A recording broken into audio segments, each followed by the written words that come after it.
சாரீஸ் எடுத்ததனால தான் திருப்பி வந்தோம். காஸ்ட் ரொம்ப லோ காஸ்ட், ரீசனபிளா இருக்கு. பீசஸ் நிறைய காமிக்கிறாங்க, நம்ம கேக்குற அளவுக்கு. Cheap and best. Velavan stores, Usman road, T Nagar, Chennai மற்றும் தூத்துக்குடி. தமிழக காங்கிரஸ் கட்சி இன்று திராவிட முன்னேற்ற கழகத்தோடு தொகுதி உடன்பாட்டில் கையெழுத்திட்டிருக்கிறோம். இந்த நிகழ்ச்சி ஒரு மிகுந்த எழுச்சியையும் ஒரு மகிழ்ச்சியையும் எங்களுக்கு அளித்திருக்கிறது.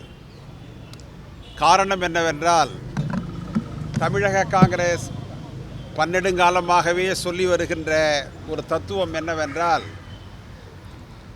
மதசார்பற்ற இந்த கூட்டணி என்பது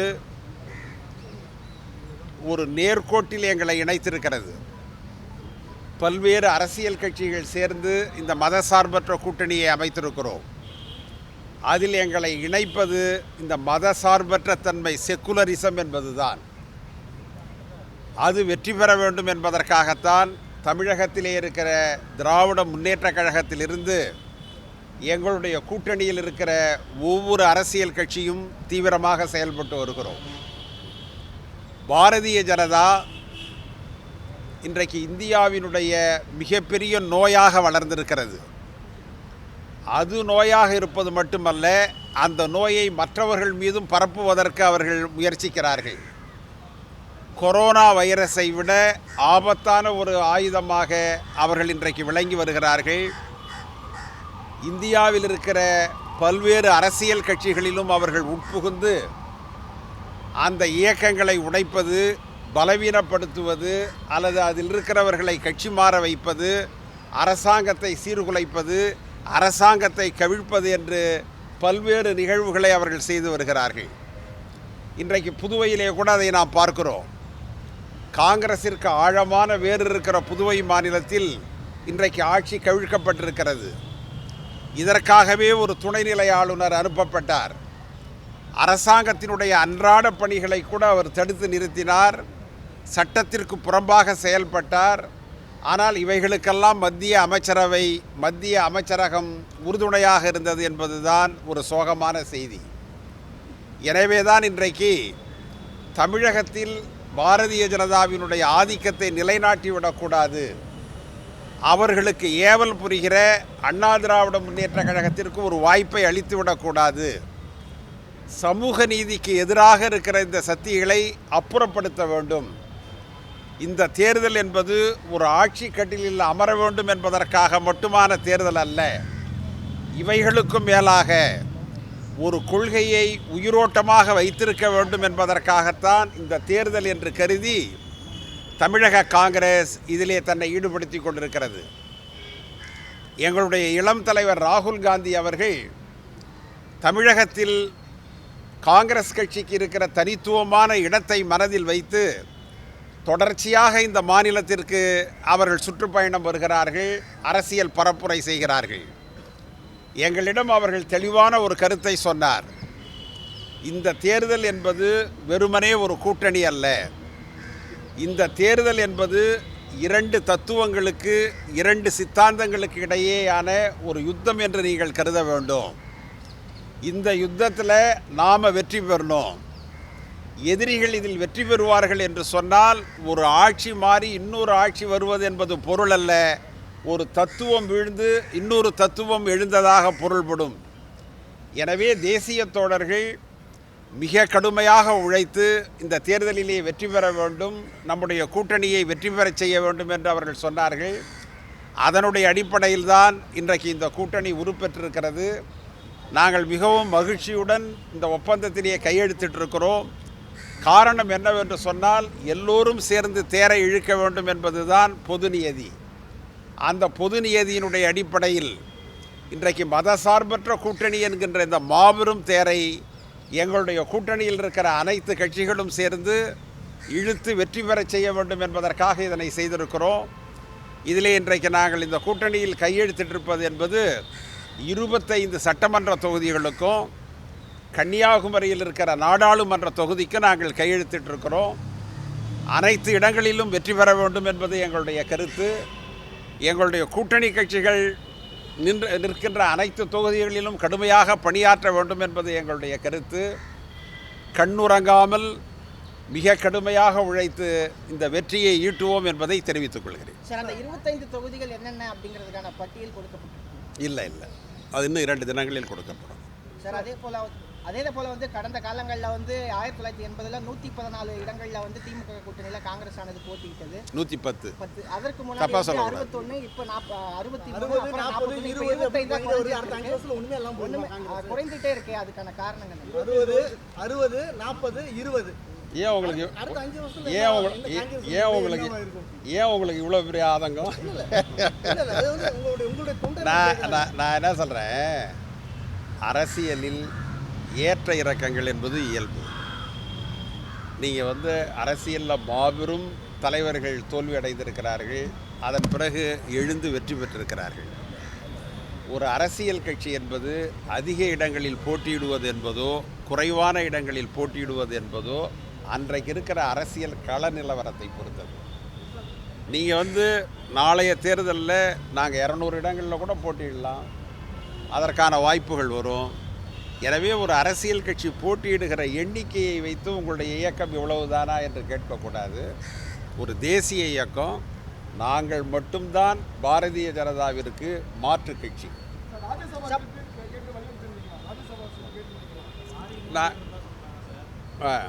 கொஞ்சம் சொல்லுங்களேன், எந்தெந்த வாரியம்னு சொன்னீங்கன்னா மகிழ்ச்சியாவது போவோம். கேட்டிருக்கிறோம், அவர்கள் பரிசீலிப்பதாக சொல்லியிருக்கிறார். இல்லையே நீங்கள் சரியாக நீங்கள் முதல்ல பேப்பர் படிக்கணும். பத்திரிகையாளர்கள் பேப்பர் படிக்கிறதே கிடையாது. நான் 10 நாளைக்கு முன்னாடி கூட காமராஜர் ஆட்சியை அமைப்போம்னு சொல்லியிருக்கிறேன். எப்போ சொல்கிறேன்னா 2021 தேர்தலுக்கு பிறகு அதற்கான கோஷத்தை நாங்கள் பெரிதுபடுத்துவோம், அதற்காக செயல்படுவோம்னு சொல்கிறேன். இந்த நேரம் வந்து பாரதிய ஜனதாவை வீழ்த்துவது தான். இந்த நேரம் வந்து காமராஜர் ஆட்சியை கொண்டு வருவது என்பது அல்ல. பாரதிய ஜனதாவை வீழ்த்திய பிறகு காமராஜர் ஆட்சியை காது கேட்க மாட்டேங்குதா உங்களுக்கு? ஆமாம், இதன் பிறகுதானே நான் சொன்னேன். இந்த பாண்டிச்சேரியிலும் இந்த பேச்சுவார்த்தை எப்போ நடக்குது? பாண்டிச்சேரியிலும் திமுக இல்லை, அங்கே அது தனி கட்சி அமைப்பு இருக்கிறது, அவர்கள் 2 பேரும் பேசுவார். பாஜக அதிமுக அதில் பாஜக வந்து கூட்டணியில் மட்டும் இல்லாமல் ஆட்சியிலையும் பங்கு கேட்கும்னு சொல்கிறாங்க. அது மாதிரி இந்த வாட்டி காங்கிரஸ் கேட்க வாய்ப்பு இருக்கு அதிமுக? இல்லை, எங்களுக்கு அந்த நோக்கம் கிடையாது. Dinesh sir, in English. Sir, நீங்க போட்டிடுவீங்களா சார்? இல்லை, நான் இல்லை. Sir, in English. Yeah. Today, the Indian National Congress and the DMK, we have signed the seat sharing agreement, and we will be contesting in 25 assembly seats and 1 Lok Sabha Kanyakumari seat. Yesterday and today discussions took place, and in a spirit of cooperation, because the country is facing a big threat today, not just in terms of the ideological battle, but also to save the democracy. We are seeing how Bharatiya Janata Party is running this country like a dictatorship, toppling governments, destroying democratic institutions, and using its money power, government power to destabilize and finish off the opposition parties. Their agenda in Tamil Nadu also is the same. By entering an alliance with the AIDMK, the BJP's intention is to finish off the AIDMK also. They want to kill all the opposition parties and have a one-party rule, one-man rule in this country. So this is a very dangerous situation the country is facing. And the Congress party has always stood for the democratic principles, and today this alliance with the DMK, Congress, left parties and other regional parties, this is a secular front which will show a message like what Sri Rahul Gandhi ji said throughout the country, that we will stop this fascist force, and throughout the country all parties, like-minded parties have to come together to stop what is happening, the destruction of democracy that is happening in this country. So we have had our lot of discussions. But after all that, we have come to this conclusion, and we have signed the agreement today. And I'm 100% sure that the DMK, Congress, left, VCK, this secular front is going to sweep this election, and it will send a strong message throughout the country that secularism, socialistic principles, socialism, and good governance and democracy will be upheld in this country. So I am sure that Tamil Nadu and Puducherry, both, even Puducherry also will be sorted out, and we are going to do very well in both these states. Thank you. Are you satisfied with the number? Because like earlier it was. See, once we sign an agreement, we have to be satisfied, because after a lot of deliberation, this has been done. Our only aim is now to see that this secular front wins, DMK wins, Congress wins, Left Party wins, VCK wins. Everybody should win, and it should be a big sweep in Tamil Nadu. So that time for being satisfied, dissatisfied is over. Now we are in the battlefield, we are in the war field, and now we have to take on our opponents. So we will fight unitedly. The Congress party is united. This decision was taken not just by Alagiriji, myself, or the CLP. This was taken in consultation with all our political leaders, all our party leaders, all our senior most leaders, taking their views, taking their opinion, taking their acceptance to this agreement, to these numbers. We have come together. So there is no difference of opinion within our party on this issue. What do you have to say about Sir, Kamal Hassan's concern? sir, we are fully satisfied. Sir. We are fully satisfied. Sir, what do you have to say about Kamal Hassan's concern? Where No, he I says don't that, want to say anything. DMK is sidelining Congress. I don't want to make any further comment. I think there are many other issues to be discussed later on. Thank you.